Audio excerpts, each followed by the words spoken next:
Welcome to the in front of me CUBOT Tablet 10, and I'll show you how to enable and disable Google Fit on this device.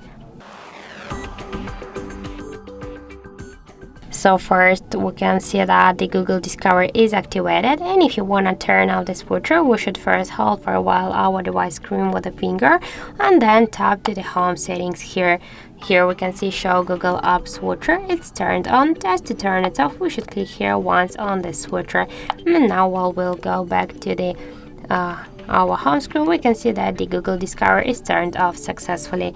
If you want to turn it on again, by the same way, hold your device screen, tap the home settings, and after that tap here on the switcher to activate it.